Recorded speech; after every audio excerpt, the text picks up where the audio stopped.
Left-wing virtue spiral continues without apparent end. Do you remember sanctuary cities? Those are not enough any longer. Oakland, California's City Council just passed a resolution calling on employers to become what they're calling sanctuary workplaces, places that refuse to report potential immigration violators.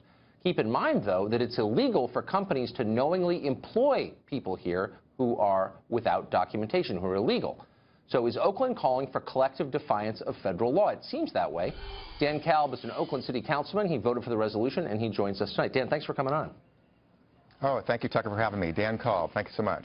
So I want to lead with something that just came across the wires, and I'm not even sure what to make of it, but this comes from the Senate leader in your state, California, Kevin DeLeon from Los Angeles. Kevin DeLeon, yes. Yeah, president of the Senate.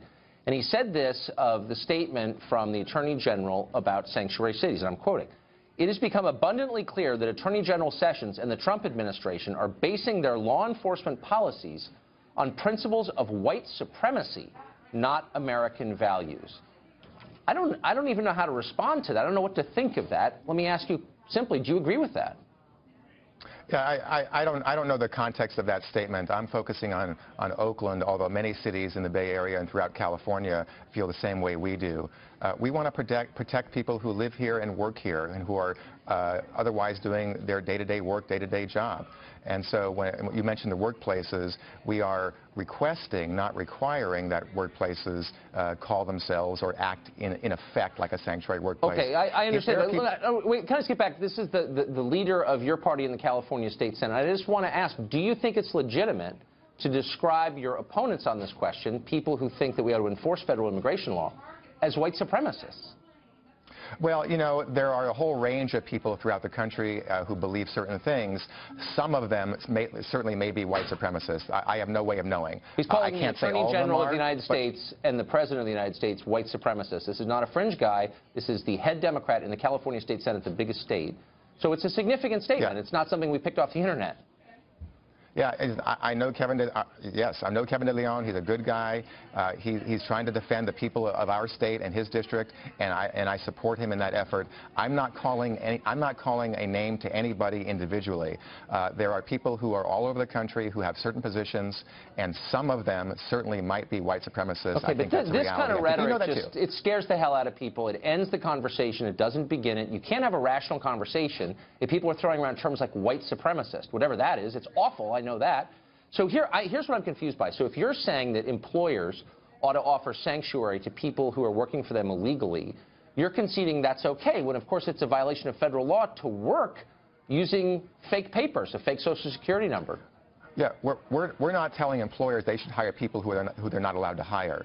We're just saying that whoever is working in a place of employment, a private place of employment, that we want to make sure people who show up for their work day in and day out can do their job without the fear of being dragged out and being split up from their families. That helps nobody. It doesn't help employers, doesn't help employees, doesn't help our local economy. We're looking to make sure our economy thrives and that people who have jobs, whoever they are able to do their job without fear hanging over their head.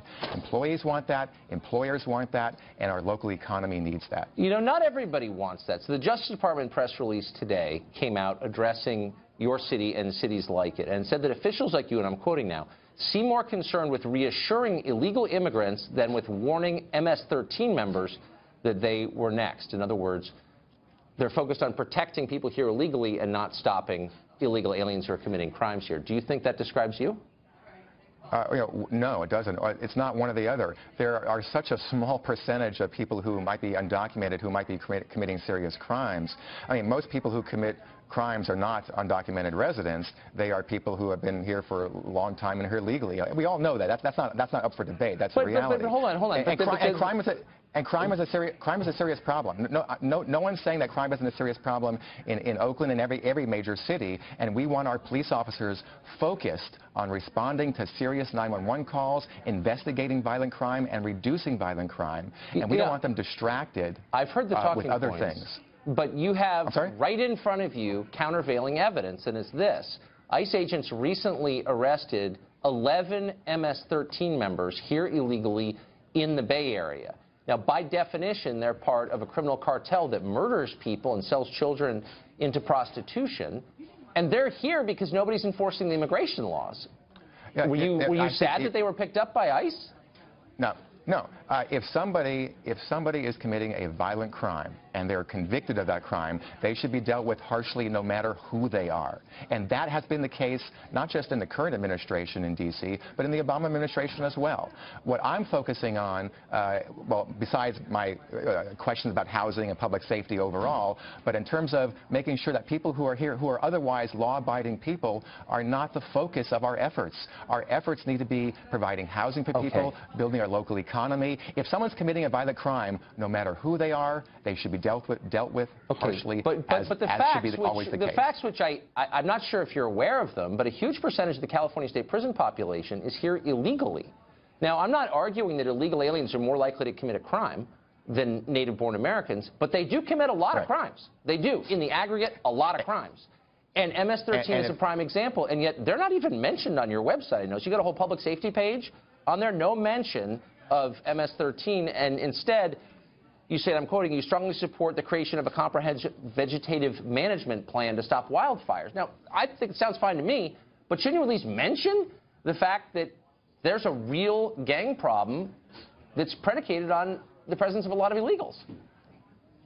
You know, I've talked with our police chief, our former police chief, numerous times, and Oakland, like many cities, have gang problems. Most of those gang problems are not regarding undocumented residents, and everybody knows that.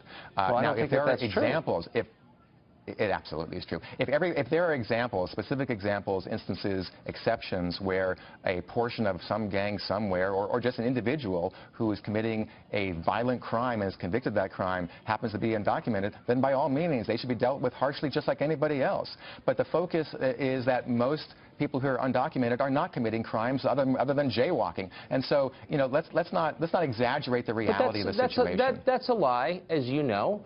And you just conceded it yourself. If you are here illegally and you are using a stolen Social Security number, and you are, if you're working, then you are committing a felony punishable by 5 to 10 years in prison. So, like, that's not, is that a small thing? Can I, by the way, can I use stolen identity? Violent crimes. Oh, so only violent crimes count? We have serious and violent crimes in our city and many cities all over the country, probably the city you live in as well, I'm sure.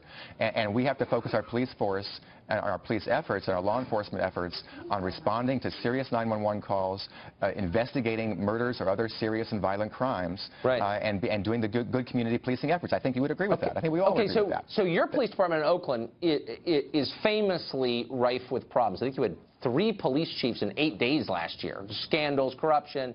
You're set to lose over $5 million in federal funding if you don't change these policies. Will that make Oakland safer? We received no direct communication that any funding is at risk right now. Well, the Attorney General just said it is.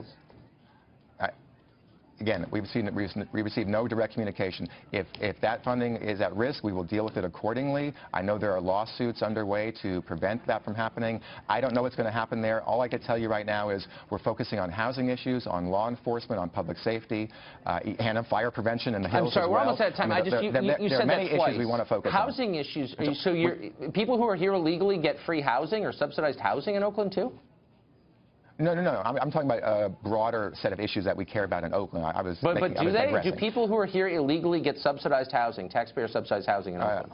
I'm not aware of that, but I can't say I have any. I know one way or the other. Okay, good. I hope not. That'd be kind of crazy. Not aware of that. I don't know. Okay. But housing overall is a big crunch I here. got it. Law enforcement, public safety. I mean, you know that. And so we're trying to make sure that. We're trying to make sure that people who have a job are able to do their job, and that employers are not. People don't get pulled out. You said, I'm sorry to cut you off, families. But I heard you, and I appreciate your coming on tonight. Thank you.